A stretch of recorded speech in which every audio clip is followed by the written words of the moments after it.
ओम नमः शिवाय गुरवे सच्चिदानंदमूर्तये निष्प्रपंचाय शांताय निरालंबाय तेजसे। हरिओम प्रभु जी, आज के इस प्रश्न परिषद में आप सबका स्वागत है। आज का प्रश्न गोंडल से सोनल पटेल जी का है। उन्होंने पूछा है, ईश्वर शरणागति किसे कहते हैं? ईश्वर शरणागति किसे कहते हैं? तो पहले तो ईश्वर किसको कहते हैं ये समझ लो। जिसके बारे में हम जानते ही नहीं है उसकी शरणागति भी कैसे की जाएगी? तो ईश्वर माने इस शब्द का मूल देखे, शब्द की उत्पत्ति देखे तो ईशनशील जो होता है उसको ईश्वर कहते हैं। ईशन माने शासन, जो शासन करता है, जो नियमन संयमन करता है, जो पालन पोषण करता है, जो उत्पन्न करके संहार तक का जिम्मा जो लेता है उसको ईश्वर कहते हैं। परमात्मा ने ईश्वर का प्रथम अवतार लिया, मतलब इस सृष्टि के रूप में ईश्वर ही है। इस सृष्टि का सर्जन किया, स्वयं बने और अंतर्यामी के रूप में कण कण में रहे, मतलब कण कण ईश्वर ही है। तभी तो संचालन हो सकता है ना। देखो, हमारे गुरुजी कहते कि ये रुमाल है, अगर हम इसका तो कोई वजन नहीं है, बस 20 ग्राम 25 ग्राम वजन होगा, 10 ग्राम 15 ग्राम समझ लो। इसको उठाकर, हम इतने मजबूत है, इतने शक्तिशाली है, रुमाल तो उठा ही सकते हैं, तो उठाकर ऐसे रखो। कितनी देर आप रख पाओगे? रखे रहो, बस रखे रहो रखे रहो रखे रहो, ऐसे ही। तो 1 मिनट 2 मिनट 10 मिनट 1 घंटा 2 घंटा 3 घंटा, फिर आप थक जाओगे। आपके हाथ से आप नहीं चाहोगे तो भी रुमाल छूट जाएगा, आपका हाथ जाम हो जाएगा, पीड़ा करने लगेगा। सिर्फ देखते रहो, किसी चीज़ को बस देखते रहो। आप देख नहीं पाओगे, आपकी आंखें थक जाएगी, आपका मन थक जाएगा। तो इस तरह से किसी का संचालन हो नहीं सकता। एक जगह अगर करेंगे तो दूसरी जगह नहीं होगा, दूसरी जगह करेंगे तो तीसरी जगह नहीं होगा। हर जगह, पूरी सृष्टि में, पूरी समष्टि में एकदम व्यवस्थित संचालन करना है, माने कि संयमन नियमन करना है, पालन पोषण करना है, सर्जन विसर्जन करना है, तो कण कण के भीतर उसको रहना पड़ेगा। तो उसका उपादान ही ईश्वर है, माने कि जो भी है, जहाँ भी है, जैसा भी है, ईश्वर है। व्हाट इज ईश्वरा। हमारे दयानंद जी महाराज का ये सूत्र था कि व्हाट इज ईश्वरा, जो भी है ईश्वर मात्र है। तो अब सब कुछ ईश्वर है तो हम भी ईश्वर है। हमारे अंदर, हमारे बाहर, हमारे ऊपर नीचे, आजू बाजू, सब जगह ईश्वर है। और ईश्वर की प्रेरणा से ही, ईश्वर की योजना से ही सब कुछ हो रहा है। अब तक जो हुआ ईश्वर की योजना के अनुसार हुआ, ईश्वर की इच्छा के अनुसार हुआ, ईश्वर की प्रेरणा के अनुसार हुआ। अब जो हो रहा है वह ईश्वर की योजना के अनुसार हो रहा है, ईश्वर के प्रेरित करने से हो रहा है और ईश्वर की इच्छा के अनुसार हो रहा है। आगे भी जो होगा ईश्वर की योजना के अनुसार होगा, ईश्वर की इच्छा के अनुसार होगा, और ईश्वर जैसे प्रेरित करेगा सबको वैसे ही सब करेंगे। तो ईशन तो ईश्वर ही करता है। अब उसकी शरणागति अगर हम नहीं करेंगे, शरणागति माने स्वीकार कर लेना कि जो है वह ईश्वर है, जो करता है सो ईश्वर करता है, उसकी इच्छा के बगैर पत्ता भी नहीं हिलता, तिनका भी नहीं हिल सकता।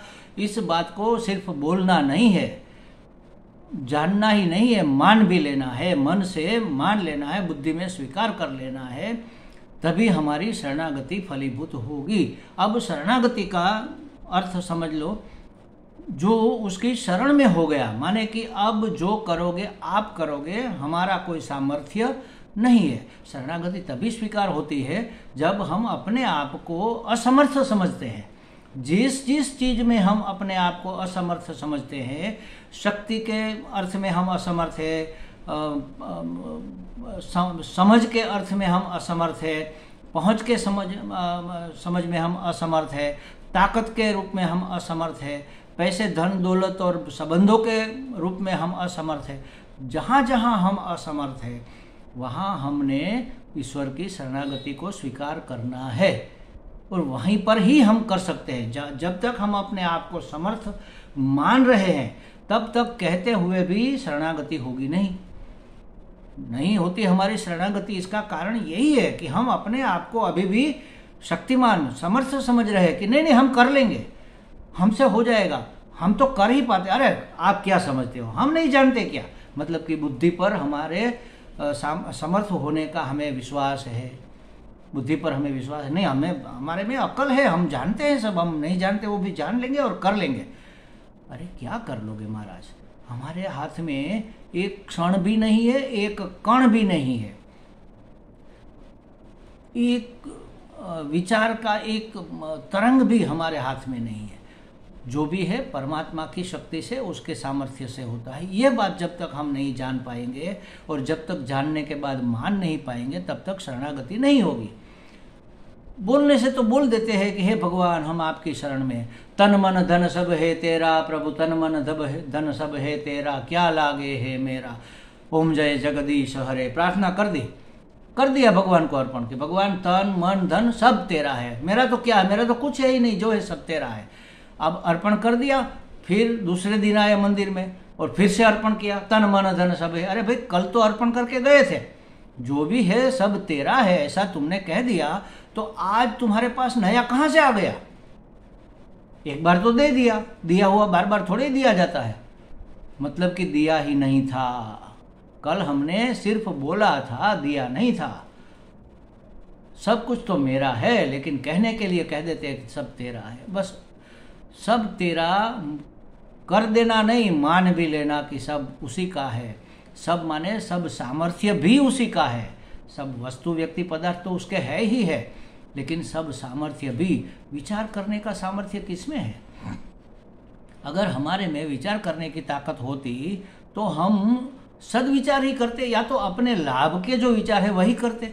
हम ऐसा कार्य कभी कभी कर जाते हैं फिर बाद में हमें पछताना पड़ता है, अरे हमने ये नहीं किया होता तो अच्छा होता। हमारे एक मित्र है, वो कभी कभी कहते हैं कि स्वामी जी ये जो नई सोसाइटी अभी इतनी हाई फाई हो रही है, भाव उसका आसमान पे चढ़ा जा रहा है। उस समय उस सोसाइटी में जब वो शुरू हुई नई तब हमारे पास 2 प्लाट थे, वहाँ पर इतने सस्ते में लिए थे और हमने बेच दिए, सस्ते में ही बेच दिए। आज अगर होता तो हम करोड़पति होते। तो क्यों नहीं हो भाई करोड़पति, क्यों नहीं हुआ? अरे हमें ऐसा विचार ही नहीं है। अगर तुम्हारे सामर्थ्य में होता तो तुम्हें सूझ जाता, विचार आ जाता कि भाई कल को जाकर इस सोसाइटी का हाई फाई भाव बढ़ने वाला है, तो हम अभी रोक के रखते हैं, फिर बेचेंगे तो बहुत पैसे मिलेंगे। ऐसा विचार ही नहीं आएगा। सामर्थ्य क्या है हमारे अंदर? विचार का सामर्थ्य नहीं है, वाणी का सामर्थ्य नहीं है। अरे हमें नहीं बोलना था, हमने बोल दिया, बहुत गलती कर दी, उसको बड़ा दुख हो गया, अब क्या करें? अब सॉरी कहते फिरते हैं, लेकिन उसके मन में अभी क्षमा का भाव आता ही नहीं। क्या करें, हमसे बहुत गलती हो गई, हमें जो नहीं कहना था सो कह दिया। आजकल जो राजकारणी लोग होते हैं ना, कभी कभी टीवी पर ये जाहिर सभा में, प्रवचन में कोई ऐसी गलत सलत बात बोल देते हैं, फिर क्षमा मांगते फिरते हैं। लेकिन वो हो गया, क्यों हो गया भाई? हमारा कंट्रोल नहीं रहा। अगर वाणी पर हमारा कंट्रोल होता, हमारा सामर्थ्य होता योग्य वाणी बोलने का, तो अयोग्य वाणी क्यों निकल जाती? क्योंकि हम परमात्मा के शरणागत नहीं है, हम अपनी वासनाओं के शरणागत है। वासनावश ये सब बातें निकल जाती है। वासना पर हमारा कंट्रोल नहीं है। हमें करना चाहिए, अगर नहीं हो रहा है तो भगवान को प्रार्थना करो और उसके पास शक्ति की याचना करो, हे भगवान हमें सामर्थ्य प्रदान करो, हम हमारी वासनाओं को कंट्रोल कर सके, हमारा वाणी व्यवहार और हमारे विचार शुद्ध हो जाए, हम अशुद्ध वाणी व्यवहार और विचार में कभी लिप्त न हो जाए, ऐसा हमें सामर्थ्य और समझ दोनों प्रदान करो। एक तो समझ भी नहीं है, जिसकी समझ है उसका पालन करने का सामर्थ्य नहीं है। तो सब कुछ भगवान का ही है, भगवान की कृपा से ही हमें मिला है और उसकी कृपा का हमें सदुपयोग करना है, उपभोग नहीं करना है। विचार का भी हमें उपयोग करना है, उपभोग नहीं करना है। कल्पना करके रमण करते रहे विषयों का विचार करके, देखो, जब अभी 2 दिन पहले एकादशी थी, जब एकादशी या ऐसा कोई व्रत होता है और हम उपवास करते हैं और फिर काम के लिए बाहर जाते हैं, वही रास्ता है, उसी बाजार में से गुजर रहे हैं, कभी ध्यान में नहीं आया। लेकिन आज बहुत भूख लगी है तो 2 दुकानें छोड़कर तीसरी दुकान हमें मिठाई की या फरसाण की, नमकीन की, कुछ खाने पीने की चीज़ों की दिख जाती है। अरे अब तक तो नहीं दिखी थी, आज क्यों दिख रही है? आई बात समझ में? दिख तो जाती है, फिर क्या करते हैं, मन मन में उसका स्वाद लेते हैं कि चलो आज तो एकादशी है, कल द्वादशी होगी तो कल यहाँ से पेड़े लेके खाएंगे, रबड़ी छानेंगे। तो ऑफिस जाते वक्त ये विचार किया, रिटर्न आते वक्त रबड़ी लेकर भी आ गए, फ्रिज में रख दी, कल सुबह सुबह खाएंगे। अरे भाई, कल के दिन कल देख लेना, आज पूर्व तैयारी कर लेते हैं। तो कहने का मतलब ये है कि विचारों ऊपर हमारी वासनाएं हावी हो जाती है। उस वासना का निराकरण करके, उसको कंट्रोल करके हमें सद्विचार करने की सामर्थ्य भगवान दे, ऐसी प्रार्थना, उसकी शरणागति इसी को कहते हैं। हे भगवान, हम आपके शरणागत हैं, हमारे विचारों को शुद्ध करो। असतो माँ सद्गमय, तमसो माँ ज्योतिर्गमय, मृत्युर्मा मृतंगमय। हे भगवान, हमें अंधेरे से उजाले में ले जाओ। हम तो बिल्कुल अशक्त है, आपके शरणागत है। सिर्फ बोलना नहीं है, जानना तो है, मानना भी है। विचारों से, वाणी से और अपने व्यवहार से परमात्मा की सर्वसमर्थता का और अपनी असमर्थता का स्वीकार करके उसको अर्पण हो जाना, इसी का नाम है शरणागति। और कर्मों को भी अर्पण कर देना, विचार के कर्म, वाणी के कर्म, व्यवहार के कर्म जो हम कर रहे हैं उसका फल हमें ये मिले, ऐसी कामना से अगर करेंगे तो ये बंधन होगा। तो बंधन से मुक्त होने के लिए, अहंकार को पुष्टि न मिले, इसके लिए भगवान की कृपा से सब हो रहा है। उसने जो करवाया सो करेंगे। अपना विवेक तो लगाना है कि ये हमारी वासना के वश तो हमें करने की प्रेरणा नहीं भी। हमें कौन प्रेरित कर रहा है? हमारी वासना प्रेरित कर रही है या हमारे अंदर रहे हुए अंतर्यामी प्रेरित कर रहे हैं? अंतर्यामी प्रेरित जो कर रहे हैं तो वो तो करना है, लेकिन वासना से प्रेरित होकर हमें कुछ नहीं करना है। इतना विवेक भगवान ने दरेक मनुष्य को दिया है। तो जो भी करेंगे परमात्मा की प्रसन्नता के लिए करेंगे, उसकी प्रेरणा से करेंगे, उसके फल की भी चिंता नहीं करेंगे। जो होना है सो होगा, परमात्मा की योजना में वही होगा, ऐसा मानकर जीवन जीने का नाम है शरणागति। कब होगी? जब परमात्मा की, ईश्वर की सर्वसमर्थता का हमें भान होगा और अपनी असमर्थता का हमें ज्ञान होगा, तब ये शरणागति हमारे जीवन में आ सकती है। हमें लगता है सोनल जी को कुछ स्पष्टता हो गई होगी। हरि ओम।